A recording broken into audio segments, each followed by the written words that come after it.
이번 시간에는 빛의 굴절 법칙에 대하여 알아보겠습니다. 우선 매질 1, 2의 경계면에서 입사각과 굴절각의 사인 B가 빛의 속도 B와 같다는 스넬 법칙에 대하여 배워보겠습니다. 그리고 V는 F남다라고 하는 파동 원리와 굴절에 관한 관계식을 통합하여 완전한 형태의 굴절 법칙에 대하여 알아보겠습니다. 그리고 이처럼 복잡한 관계식을 혼돈하지 않고 잘 외울 수 있는 원리를 소개하고자 합니다.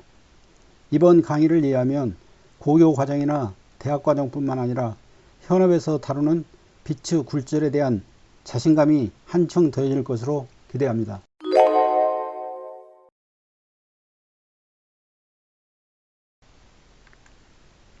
이제는 빛의 굴절 법칙을 알아보겠습니다. 빛도 일종의 파동이므로 앞서 말씀드린 것처럼 단진동 형태를 유지하면서 전파된다는 것입니다. 빛의 이동에서 가장 중요한 이론 중의 하나로 페르마의 원리라는 것이 있는데, 빛이 두 점 사이를 진행할 때는 가장 빠른 경로를 택하여 진행한다는 것입니다. 그런데 그림에서 보는 바와 같이 빛이 지나가는 매질이 동일하다면 P에서 Q에 도달할 때 두 점을 잇는 직선 경로를 택할 것입니다. 그러나 매질이 서로 다르다고 한다면 빛이 직진하지 못하고 매질의 경계면에서 어느 각도를 가지고 꺾일 것입니다. 결국은 어느 각도로 꺾이느냐가 빛이 이동하는 데 있어서 최단 경로를 택하는 해가 될 것입니다. 이제는 세타1으로 입사한 빛이 세타2로 꺾인다고 했을 때 최단 경로를 택하는 조건을 알아보겠습니다. 매질 1과 2가 서로 다르고 매질 속에서 빛의 속도가 각각 V1, V2라고 한다면 PQ 사이의 경로 길이는 PO와 OQ 합으로 나타낼 수가 있죠. 각 점의 좌표를 P, O, Q라고 한다면 그 길이는 다음과 같이 쓸 수가 있습니다. 그런데 빛이 P에서 Q까지 진행하는 데 걸린 시간은 이와 같이 나타낼 수가 있고, T는 점 O의 위치, 즉 X에 따라 달라지게 될 것입니다.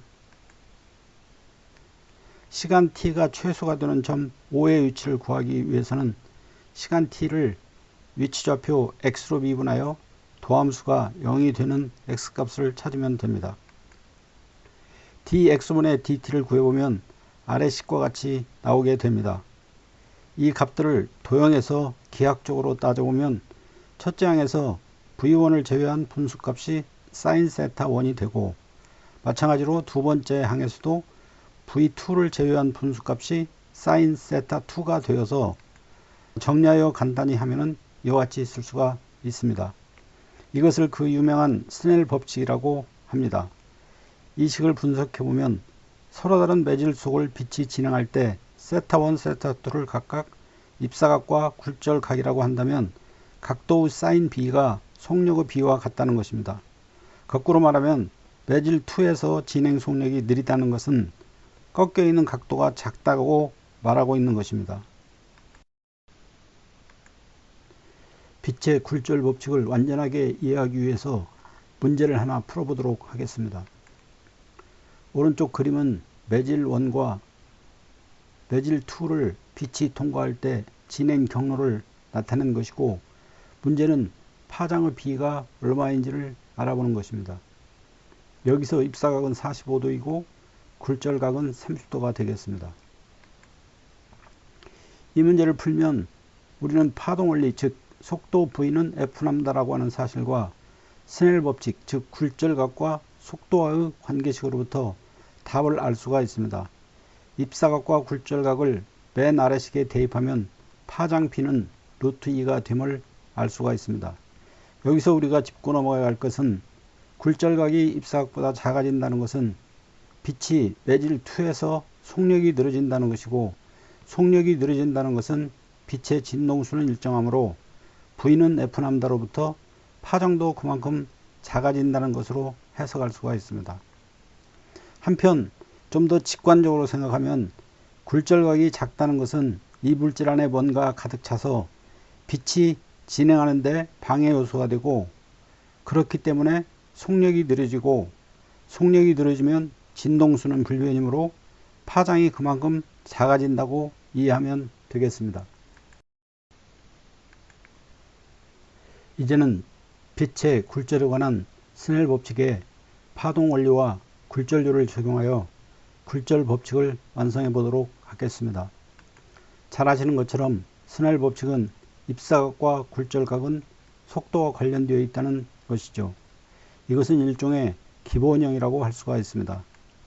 여기에 V는 F남다라고 하는 파동 원리와 입사각과 굴절각의 사인 B로 상대 굴절률을 나타내는 공식을 적용하면 이와 같은 완전한 형태의 굴절 법칙을 얻을 수가 있습니다.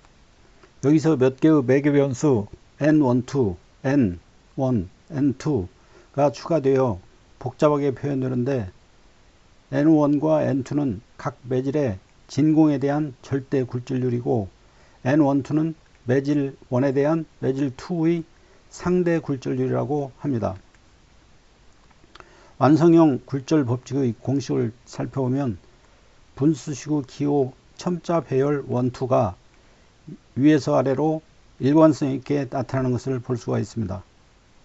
그러나 N12는 뒤에서 보는 바와 같이 위아래가 바뀌어 나타나는 것을 알 수가 있죠.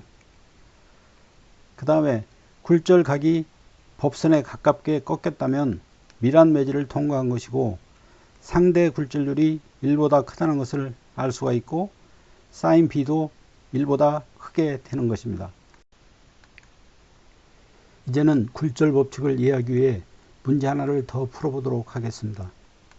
이 그림은 두 가닥의 빛이 평행하게 진행해 오다가 한 가닥이 점 D에서 다른 매질에 부딪혀서 굴절하고 점 D를 거쳐 점 C까지 이동하는 동안에 다른 하나는 점 A를 거쳐 B까지 도달하는 과정을 보여주고 있습니다. 다시 말하면 평면 파면 AD가 어느 순간에 BC로 변해서 매질 2 안에서 평행하고 안정적으로 되는 모습을 보여주고 있는 것입니다. 풀이를 보면 1번 파동이 AB와 DC를 진행하는 시간이 같은가? 이 문제의 답은 문제 속에 있습니다. 어느 순간에 평면파가 그 위치에 있다고 했으므로 이동시간은 같은 것입니다. 2번 진동수는 같은가? 진동수는 매질과 상관없이 일정하고 파동 에너지의 원천이며 고유 특성이 되겠습니다. 그래서 맞는 예시가 되겠습니다. 그 다음에 3번 파동 속도의 B는 AB와 DC의 길이의 B와 같은가? 문제에서 AB와 DC를 이동하는 시간이 같다고 하였으므로 DC를 이동하는 속력이 더 작다는 것을 알게 됩니다. 거리의 B가 속도의 B와 같습니다. 따라서 맞는 예시가 되겠습니다. 그 다음에 4번 파장의 B는 어떤가? 속도 V는 F남다와 같고 F는 고정이므로 속도 B가 파장 B와 같습니다. 따라서 이 문제도 맞는 예시가 되겠습니다. 마지막으로 5번 N12가 속도 B와 같으냐를 묻는 건데, N12는 모든 매개 변수의 반대로 가므로 속도에 반비례하는 것을 알고 있습니다. 따라서 제시된 예시는 잘못된 것입니다.